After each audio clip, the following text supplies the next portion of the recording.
सभी दर्शकों को नमस्कार। कृषि दर्शन कार्यक्रम के चौपाल के इस अंक में आप सभी का स्वागत करते हैं। दोस्तों, कृषि में कौन कौन से समय कार्य चल रहे हैं और कौन कौन से कार्य को किया जाना है, इसी विषय पर आज के हम इस कार्यक्रम में चर्चा करेंगे। दोस्तों, आज के हमारे इस कार्यक्रम में जो हमारे अतिथि विशेषज्ञ आए हुए हैं, सबसे पहले हम आपसे उनका परिचय करवाते हैं। डॉक्टर शीशराम जाखड़ जी, नमस्कार सर, बहुत बहुत स्वागत सर आपका। डॉक्टर साहब के बारे में हम आपको बता देते हैं। डॉक्टर कार्यक्रम सहायक हैं और मृदा विज्ञान से हैं। आप कृषि विज्ञान केंद्र रतलाम से आए हैं। नमस्कार डॉक्टर साहब। और साथ ही साथ डॉक्टर रामधन बसवा जी भी हमारे बीच में मौजूद हैं। डॉक्टर साहब, आपका भी बहुत बहुत स्वागत। डॉक्टर साहब भी कृषि विशेषज्ञ कृषि प्रसार से हैं और कृषि विज्ञान केंद्र रतलाम से आप आए हैं। पुनः स्वागत सर। और साथ ही हैं हमारे साथ में कुछ कृषक भाई भी हमारे बीच में मौजूद हैं, जो कि कृषक खेती किसानी के साथ साथ पशुपालन भी करते हैं। तो दोस्तों, आइए आज के इस चौपाल कार्यक्रम की हम शुरुआत करते हैं और सबसे पहले हम डॉक्टर शीशराम जी से बात करेंगे। डॉक्टर साहब, सबसे पहले तो हम कार्यक्रम की शुरुआत में यही जानना चाहेंगे कि कौन कौन से समय कार्य इस समय किए जा रहे हैं। जी नमस्कार किसान भाइयों। वर्तमान समय में कृषि में यदि समसामयिक कार्य में देखा जाए तो मृदा नमूना जांच कार्यक्रम अभी उपयुक्त समय है। फसल अवशेष का उचित प्रबंधन, क्योंकि लगभग किसानों की गेहूं की फसल कट कर तैयार हो गई, तो उसमें जो चारा बचा हुआ है या फसल अवशेष बचे हुए हैं उसका उचित प्रबंधन किया जा सकता है। साथ ही मिट्टी की गहरी जुताई का कार्य किसानों द्वारा किया जा रहा है। आदि कार्य वर्तमान में किए जा सकते हैं किसानों द्वारा। जी, जैसा कि डॉक्टर साहब ने बताया कि कृषि में बहुत सारे सामयिक कार्य इस समय किए जा रहे हैं और मृदा से संबंधित कार्य भी किए जा रहे हैं। आइए डॉक्टर घसवा जी से भी जानते हैं कि इस समय कृषि में कौन कौन से सामयिक कार्य चल रहे हैं। नमस्कार किसान भाइयों। अभी जैसा कि सर ने बताया कि मिट्टी जांच का जो कार्यक्रम है वो अभी वर्तमान में अनुकूल किसान भाइयों के लिए है। इसके अलावा जैसे कद्दू वर्गीय फसलें हैं, इसका भी उत्पादन किसान भाई ले रहे हैं, तो उसमें जो सिंचाई प्रबंधन का मुख्य किसान भाइयों को ध्यान रखना चाहिए। इसके अलावा जैसे बगीचों की बात करें तो आम का जो बगीचे हैं उनमें फसल तुड़ाई के लिए या तुड़ाई से पहले की स्थिति में अभी बगीचे हैं, तो उनका भी उचित प्रबंधन किसान भाई कीट और बीमारियों का और सिंचाई प्रबंधन का ध्यान रखें। तो ये मुख्य कार्य। और इसके अलावा जैसे अपन बात करें तो जो किसान भाई जो पशुपालन पालक जो किसान भाई है, उनके यहाँ जो चारे के लिए जो जैसे आपका बरसीम है, रंज का है, या चरी के लिए है, या आपका नेपियर है, इनमें भी जो सिंचाई का जो कार्यक्रम है तो वो अभी गर्मियों में उनका उचित प्रबंधन करके और अपना कार्यक्रम मतलब अच्छा उत्पादन ले सकते हैं। जी बिल्कुल, जैसा कि आप सभी ने जाना कि कौन कौन से समय कार्य इस समय कृषि में चल रहे हैं। डॉक्टर साहब, जैसा कि जायद की फसलों की चल रही है, इस समय काफ़ी देखने में आया है कि किसान भाइयों ने मूंग बहुत अधिक मात्रा में बोया गया है। डॉक्टर साहब, मूंग की फसल के बारे में बताइए और इसका रख रखाव इस समय कौन सी चीज़ें अत्यंत आवश्यक है, उसके बारे में आप बताइए। देखिए, वर्तमान समय में यदि देखा जाए तो टेम्परेचर अधिक हो रहा है, तो किसान भाइयों को ये हो कि हर 5 से 7 दिन में मूंग की फसल में यदि पानी की उपलब्धता है तो हर 5 से 7 दिन में उसकी सिंचाई कर देनी चाहिए। दूसरा यह है, यदि किसान भाई हरी खाद के लिए मूंग की फसल को ले रखा है, क्योंकि मूंग है, ढेंचा है, लोबिया है, सनई है, ये सारी फसलों को हम जो है हरी खाद के लिए भी ले सकते हैं, जिससे हमारी जो मिट्टी का स्वास्थ्य है या उर्वरा शक्ति है वो बनाए रहती है। तो 45 दिन के बाद जब फूल आ जाते हैं तो खड़ी फसल में हम उसको खेत में पलट देते हैं, जिससे हमारी मिट्टी की उत्पादन और उर्वरता शक्ति बढ़ती है। जी, बढ़ जाती है, जैसा कि डॉक्टर साहब ने बताया। इसके अलावा कृषक भाइयों, हमारे बीच में कुछ सफल किसान भी मौजूद हैं यहाँ पे। आइए हम आपसे उनका परिचय करवाते हैं। तो सबसे पहले हम आपसे जानना चाहेंगे कि आपका नाम क्या है, आप अपना परिचय दीजिए और हमारे कृषक भाइयों को, देखने वालों को बताइए कि आप कहाँ से आए हैं। मेरा नाम नारायण सिंह मारण है। मैं ग्राम मेंडोरी, भदवा रोड, भोपाल का एक किसान हूँ और खेती किसानी मेरा पैतृक जो है कि व्यापार है।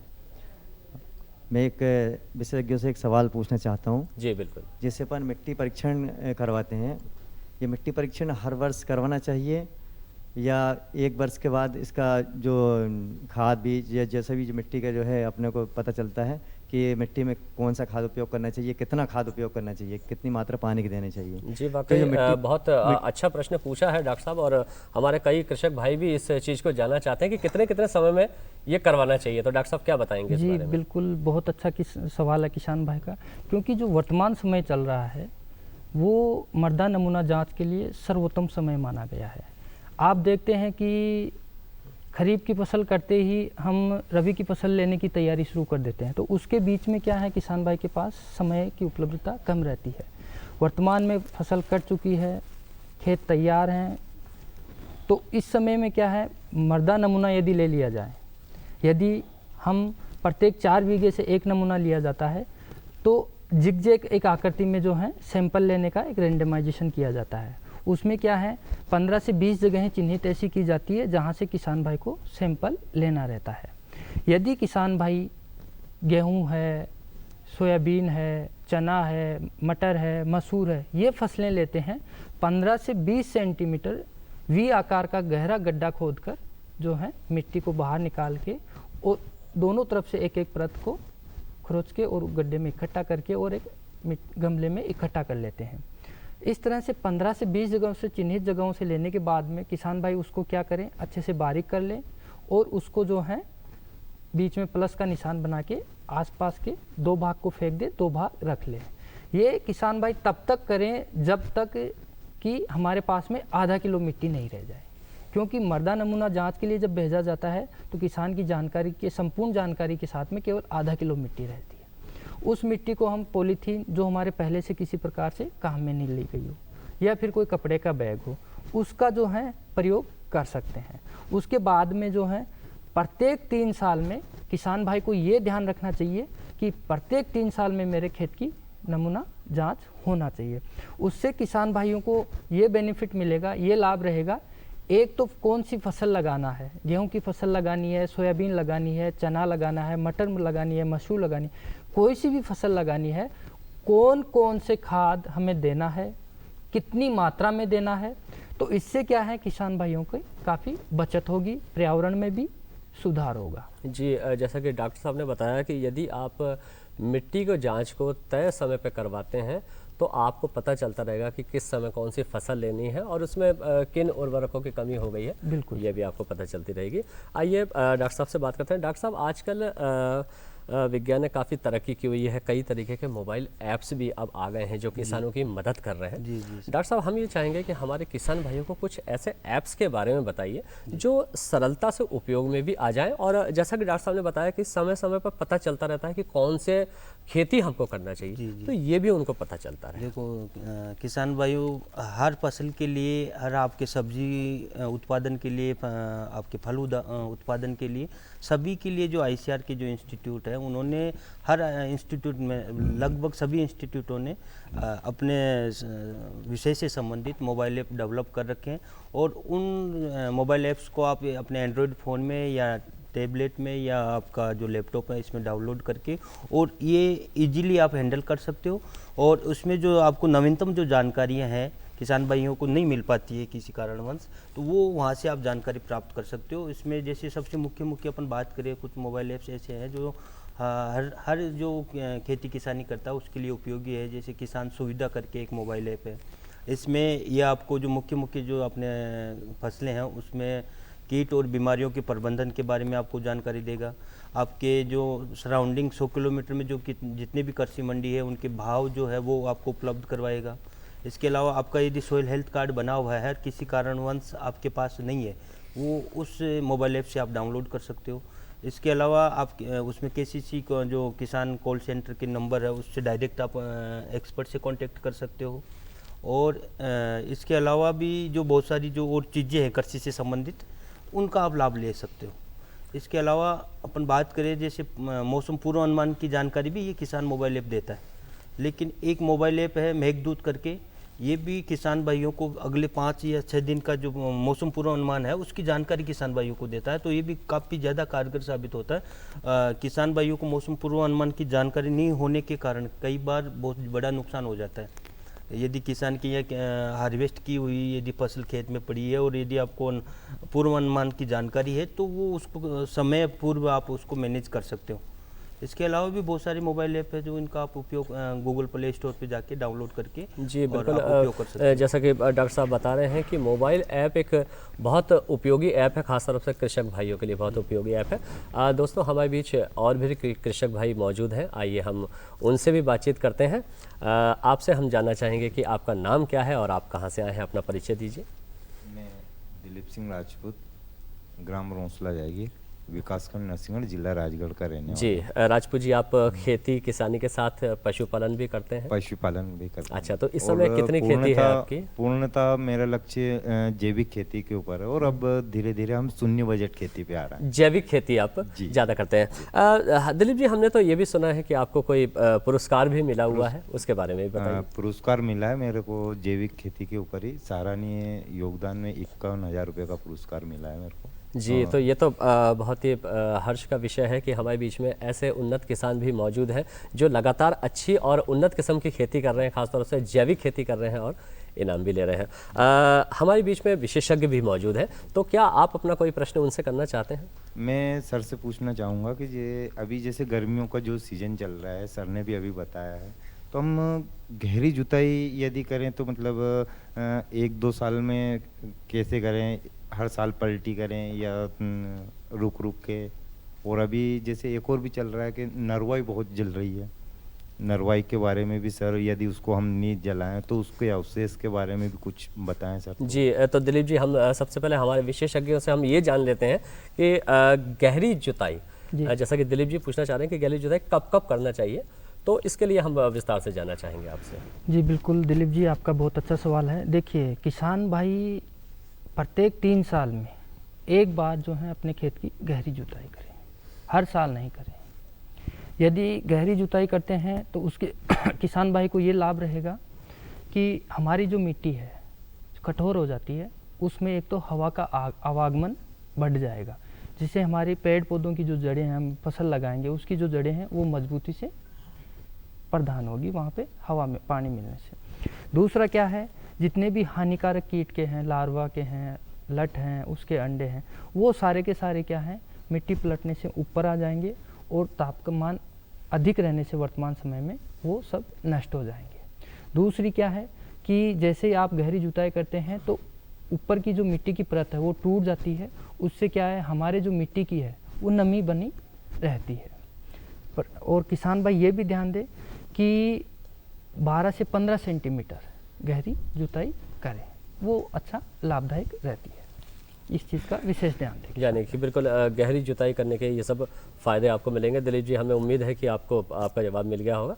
आइए डॉक्टर घसवा जी से बात करते हैं। डॉक्टर साहब, फसलों के साथ साथ सब्जियां भी प्रचुर मात्रा में हमारे किसान भाई लगाते हैं और सब्जियों का अच्छा समय भी इस समय चल रहा है। जायद में बहुत सारी कद्दू वर्गीय फसलें भी तैयार हो रही हैं।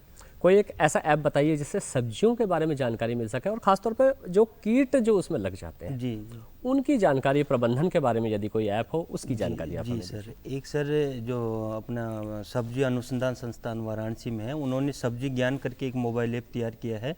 तो आप गूगल प्ले स्टोर से किसान भाई सब्जी ज्ञान को डाउनलोड करके और उससे जानकारी ले सकते हैं। इसके अलावा एक अर्का बागवानी करके IIHR बेंगलोर में एक अनुसंधान संस्थान है, तो उन्होंने अर्का बागवानी करके और एक मोबाइल ऐप तैयार किया है। तो अर्का बागवानी को भी किसान भाई डाउनलोड कर सकते हैं गूगल प्ले स्टोर से और सब्जियों से संबंधित जो संपूर्ण जानकारी है वो ले सकते हैं। अपन बात करें यदि इंडिविजुअल किसी सब्जी की, तो आप IIHR टोमेटो करके एक मोबाइल ऐप है, तो वो टमाटर से संबंधित किसान भाइयों को जानकारी देगा। एक IIHR ओनियन करके है, तो वो आपको प्याज से संबंधित किसान भाइयों को संपूर्ण जानकारी देगा। इसमें कीट प्रबंधन है, आपका प्रजातियों का जो चयन है, कौन कौन से क्षेत्र के लिए प्रजातियां रिकमेंड की गई है और कितनी आपको स्पेसिंग रखनी है, कितना सिंचाई देना है, कितना खाद और उर्वरक देना, तो ये संपूर्ण जानकारी किसान भाई इन मोबाइल ऐप से सब्जियों से संबंधित किसान भाई ले सकते हैं। जी बिल्कुल। ये तो रही ऐप की बात कि ऐप से भी हमारे किसान भाई इन जानकारियों को जुटा सकता है। और साथ ही साथ हम डॉक्टर साहब से भी जानना चाहेंगे कि डॉक्टर साहब, कीट प्रबंधन को लेकर आप क्या कहना चाहेंगे, आप क्या सुझाव देना चाहेंगे? देखिए दिलीप सिंह जी मुख्यतः जैविक किसान हैं, जी। तो यदि किसी भी फसल में कीट का प्रकोप रहता है तो जो है 5 पत्ती अर्क हैं, ब्रह्मास्त्र हैं, जीवामृत हैं बीजों को उपचार करने के लिए, खड़ी फसल पे जो है 5 पत्ती रख का स्प्रे करने के लिए, तो ये इनके कारगर साबित हो सकता है बिना किसी केमिकल रसायन का प्रयोग जी। किए बगैर। तो उसमें काफ़ी लाभदायक इनको हो सकता है। आइए दिलीप जी से भी बात करते हैं। दिलीप जी, जैसा कि आप जैविक खेती करते ही हैं, कीट प्रबंधन आप किस प्रकार से करते हैं? नीम का रस, निबोली या इस प्रकार की कोई चीज़ें आप इस्तेमाल करते हैं तो आप हमारे देखने वालों को बताइए। कीट प्रबंधक का मैंने जो अभी तक करा है, जिस पेड़ के पत्ती को बकरी नहीं खाती, वो हम अपने गांव की भाषा में, जिस पेड़ की पत्ती को बकरी नहीं खाती, वो पूरे अपने कीट प्रबंधन में हो जाते हैं। दूसरा मेन इसमें रहता है गौमूत्र। तो आप इनका इस्तेमाल भी आप करते हैं। इनका- आइए दिनेश जी से भी जान लेते हैं। दिनेश जी, आपसे भी हम जानना चाहेंगे, आप बताइए हमको कि आप किस प्रकार से कीट प्रबंधन करते हैं और खेतों में किन किन कीटनाशकों का छिड़काव करते हैं आप? अभी तो वैसे वर्तमान में तो रासायनिक यूज़ करते थे हम, जी, और जी। खरीदते भी आ रहे हैं, क्योंकि रासायनिक से मतलब तुरंत जो है उसका रिजल्ट सामने आ जाता है हमारे। मगर ये चीज़ अपन इस्तेमाल करते रासायन, उसमें अपनी ज़मीन का जो है नुकसान ही होता है, अगली फसल के लिए दुखदाई होती है। तो हम तो ज़्यादातर गोबर खाद यूज़ करते हैं, यूरिया कम इस्तेमाल करते हैं। दूसरा चीज़, जैसे कुछ पत्तियाँ भिगोकर नीम की पत्तियों को रखते हैं हम एक मटके में, ज़मीन के गड्ढे में करके, फिर उसको कम से कम 15 से 20 दिन हम उसको रखते हैं। इसके बाद में उसको निकाल के, उसको छान के और कुछ पानी की मात्रा में मिला के उसका छिड़काव करते हैं, जिससे काफ़ी हद तक कीट नष्ट हो जाते हैं। जी, काफ़ी हद तक हमारे कृषक भाई जो है वो जैविक विधियों का लगातार इस्तेमाल कर रहे हैं और सफल भी हो रहे हैं। आइए बात करते हैं डॉक्टर साहब से। डॉक्टर साहब, सिंचाई भी एक व्यवस्था, एक ऐसी व्यवस्था है जो बहुत ज़रूरी है, इसको समझना भी ज़रूरी है। जी। सिंचाई व्यवस्था के बारे में आप क्या बताएंगे? इनकी कौन कौन सी और तकनीकें हैं, उनके बारे में भी आप बताइए। जी देखिए, वर्तमान समय में मूंग की फसल है, तिल की फसल खड़ी है, तो अधिकतर किसानों को हमने यहाँ देखा है तो लगभग किसान क्यारी विधि से खुला पानी देते हैं। ठीक है, यदि किसी किसान भाई के पास पानी की कमी है, उपलब्धता नहीं है, वो किसान भाई फव्वारा पद्धति, ड्रिप पद्धति का इस्तेमाल करके और अधिक उत्पादन ले सकते हैं, जिससे क्या होता है, पानी का दोहन भी कम होगा और हमारी जो फसल है उसका अधिकतम उत्पादन भी हम ले सकते हैं। तो ये हम कर सकते हैं। साथ ही मूंग और तिल अधिक तापक्रम के चलते अभी झुलसने का डर है, तो 5 से 7 दिन के अंतराल पे सिंचाई कर ही दें यदि पानी उपलब्ध है तो। जी बिल्कुल। तो ये बात हुई बात सिंचाई की। एक और कृषक भाई हमारे बीच में मौजूद है, आइए हम उनसे भी बातचीत करते हैं, उनसे भी चर्चा करते हैं। नमस्कार, आपका भी स्वागत है। आप अपना परिचय दीजिएगा। जी सर नमस्ते, मैं विष्णु राजपूत, ग्राम कांसोस से सर, और जिला राजगढ़, विकासखंड नरसिंहगढ़ से हूँ सर। और सर मेरे सर से ये एक प्रश्न है सर मेरा, कि सर दिलीप जी ने भी पूछा था सर, काफ़ी मात्रा में सर नरवे जलाई जाती है सर, किसान जलाते हैं मना करने के बाद में। तो सर मैं जानना चाहता हूँ कि जलाने से कितना नुकसान रहता है सर, और ना जलाने से कितना फ़ायदा, तो आप बताइए सर किसान भाइयों को सर। जी, नरवाई की बात पहले भी निकली डॉक्टर साहब, और ये एक बहुत महत्वपूर्ण विषय भी है नरवाई। आमतौर पर किसान भाई नरवाई जला देते हैं, तो डॉक्टर साहब क्या कहेंगे इसके बारे में? जी, किसान भाई का बहुत अच्छा सवाल है, जी क्योंकि किसान भाई जो हैं वर्तमान में एक बहुत बड़ी गलती कर रहे हैं। गेहूं की फसल जैसे ही कटती है, किसान भाई दाना लेने के बाद पूरे खेत में आग की चपेट में हवाले कर देते हैं, जो कि बहुत गलत है। मिट्टी में जितने सूक्ष्म जीव होते हैं वो ख़त्म हो जाते हैं। आप ऐसा समझिए, हम मकान बनाने के लिए ईंट बनाते हैं, एक सांचे में डाल के और उसको पकाया जाता है आग लगा के। तो हम क्या कर रहे हैं, हमारी मिट्टी को जो है आग लगा के पका रहे हैं, वो कठोर होगी, उसमें जितने सूक्ष्म जीव हैं, लाभदायक हैं, हानिकारक हैं, वो ख़त्म हो जाएंगे। आपने देखा होगा, लाभदायक कीट यदि अपनी ज़मीन से ख़त्म हो जाते हैं तो फिर हमें ऊपर से कल्चर खाद हैं, जिसे बायो फर्टिलाइज़र, जैव उर्वरक कहते हैं, उसके माध्यम से हमें फसल में डालना रहता है, चाहे वो बीज उपचार के माध्यम से हो, खड़ी फसल में हो, तो ये अलग अलग फसलों में वैसे डाला जाता है। साथ ही यदि किसान भाई ने आग लगाई है तो अगली साल उसमें कीट और रोगों का प्रकोप बढ़ जाता है। क्यों? क्योंकि उसकी जो मर्दा की है क्षमता है वो ख़त्म हो जाती है। कीट रोगों का प्रकोप बढ़ेगा। यदि किसान भाई नरवाई में आग नहीं लगाएं तो पोषक तत्वों की जो है डालते हैं, यूरिया है, डीएपी है, पोटास है, सल्फर है, इनकी बचत कर सकता है। कैसे कर सकता है? किसान भाई क्या करते हैं, दाना ले लिया तो जो हमने फसल में यूरिया, डीएपी, पोटास, सल्फर जो दिया था वो तो फसल के अवशेष में भी तो रहता है कुछ मात्रा में, उसमें जैसे ही आग लगाते हैं तो वो सब खत्म हो जाता है। ये एक सबसे मोटा नुकसान हो जाता है। यदि किसान भाई वर्तमान में पलाव लगा दें, रोटावेटर से उसको पलट दें, यदि उसके पास में सिंचाई का साधन उपलब्ध है, एक सिंचाई करके और उसमें एक वेस्ट डिकम्पोजर का आता है जो कि जल्दी सड़ाने गलाने के फसल अवशेष को कार्य करता है, यदि वो हो तो आप उसका स्प्रे कर सकते हैं। यदि सिंचाई की ज़्यादा उपलब्धता नहीं है, नमी नहीं बनाए रखेंगे तो क्या है, वेस्ट डिकम्पोजर प्रॉपर रूप से कार्य नहीं करेगा।